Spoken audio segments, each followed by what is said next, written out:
Vamos para a segunda situação, segundo vídeo. E agora aquecimento global, as conferências ou conferções e protocolos.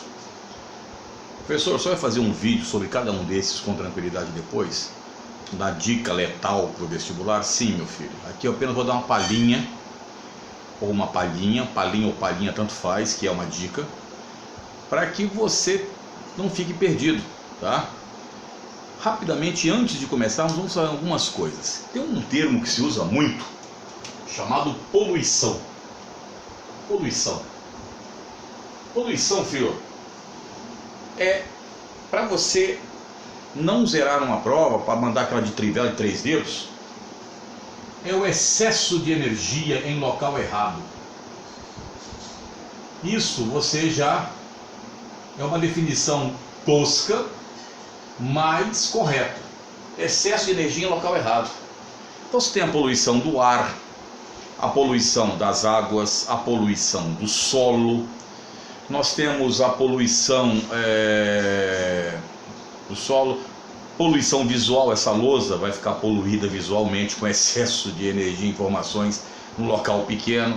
Você tem a poluição eletromagnética, tem a poluição sonora. Então reparem em vários tipos de poluição. Quando nós começamos a ver a história da humanidade, nós veremos que a partir do século XIX, no século XVIII começam as revoluções industriais e no século XIX começa a segunda revolução industrial, que realmente vai partir para o mundo. Aí Estados Unidos, Japão, aí Rússia e outros países começam, países da Europa, tirando a Inglaterra, que foi a primeira revolução industrial, começaram a investir pesado, principalmente na matriz de energia de combustíveis fósseis mais o petróleo, porque antes era o carvão e depois ficou sendo o petróleo, a matriz da segunda revolução industrial. Ora, e o homem começa a se preocupar cada vez mais com essa questão ambiental. Os primeiros tratados do meio ambiente saem no começo do século XX e é na África, acho que para preservação de elefantes, se não me falha a memória, filho. Estou aqui usando algumas coisas que a gente está lembrando lá dos tempos antigos. Mas quando você começa a ver a civilização, esta preocupação realmente com o meio ambiente começa a acontecer a partir da década de... uns dizem década de 50, mas elas vão ficar mais fortes na década de 1960, principalmente aquele movimento que você lembra bem. O movimento, aqui é um A, tá? O A do anarquismo, movimento hippie, paz e amor, né? Peace and love, né? Ou sex, drugs and rock and roll, sex, drugs, rock and roll, paz e amor, e por aí vai. Começa uma consciência ambiental do planeta, e nesse tempo também começam a vir as doutrinas orientalistas aqui para o Ocidente, para você ver que não é uma coisinha, tem todo um processo dentro de ligação disso aqui. No Brasil, se não me falha a memória, os primeiros cursos de ecologia surgiram na década de 1970. Né? Primeiro, o livro Ecologia do Eugênio Paul Odum trouxe todo esse processo. Foi interessante as mudanças. E aí começa a ocorrer o quê? Começam a ocorrer as conferências. E a primeira conferência que vai acontecer vai ser justamente na Suécia, a famosa Conferência de Estocolmo. Esta conferência começa a preocupar-se com a poluição atmosférica, começa a preocupar-se com as questões de inversões térmicas que são causadas pela ação antrópica, segundo os defensores do aquecimento global e das ações antrópicas. Fala também das ilhas de calor, que retém calor e aumenta as temperaturas, o microclima e o mesoclima urbano, porque pode ser um micro ou mesoclima dependendo da área, aumentando as chuvas, enchentes, etc. Começa a falar também da questão dos recursos naturais, não é? O estresse dos recursos naturais, como por exemplo recursos hídricos, a vegetação e etc. E esta conferência de Estocolmo, filhão, ela vai colocar em posições diametralmente opostas 2 tipos de países: os países desenvolvidos versus os países subdesenvolvidos ou em desenvolvimento. Eles preferem esse termo. Os países desenvolvidos, eles estavam preocupados então com todos os recursos naturais. Começa a surgir isso aí: preserve a Amazônia, preserve não sei o que mais, preserve não sei o que mais. E aí a crítica dos países em desenvolvimento era o seguinte: os senhores gastaram tudo que os senhores tinham, de recursos naturais que os senhores tinham. Agora nós queremos nos desenvolver e vocês querem impedir isso? E começa, é feita por cento e poucos países, 170 países, alguma coisa assim, um pouco mais. E começa então as preocupações que vão ser estudadas a partir do século XX. A questão da sustentabilidade começa a ganhar corpo. Então vai começar a surgir um termo chamado sustentabilidade, que depois gerará o famoso desenvolvimento sustentável.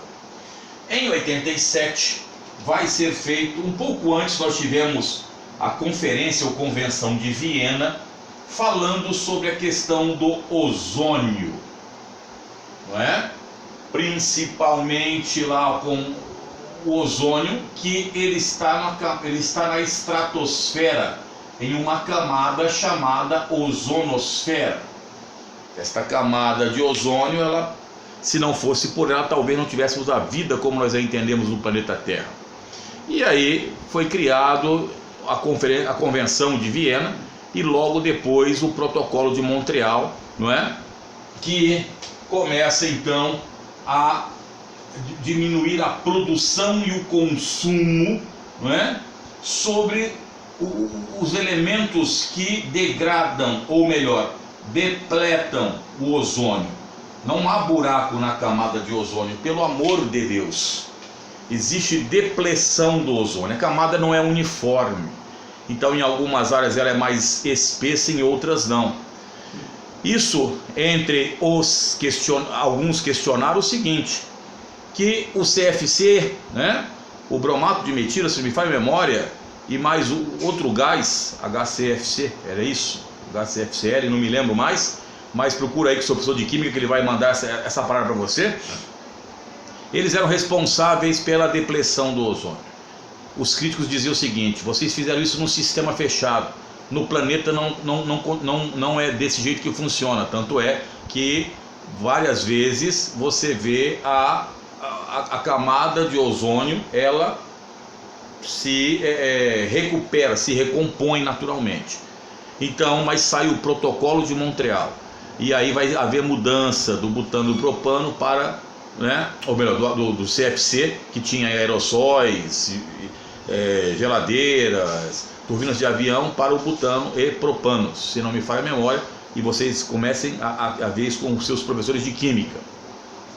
Então, filho, 92 nós teremos o grande divisor de águas, que é chamado da Eco 92, que foi feita no Rio de Janeiro. Vocês não lembram, não eram nascidos, muitos, mas foi engraçado. O que foi engraçado, professor?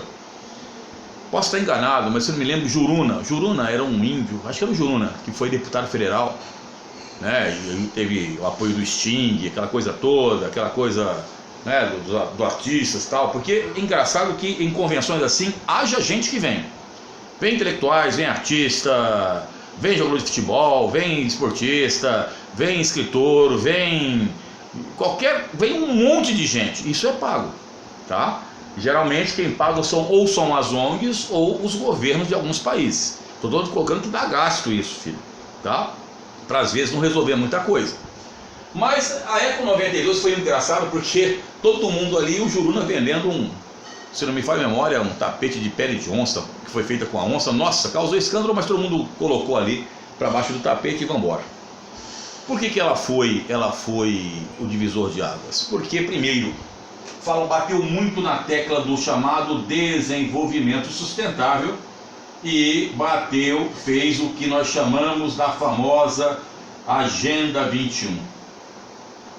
Essa Agenda 21 que, se o senhor não lembra, no governo, quando houve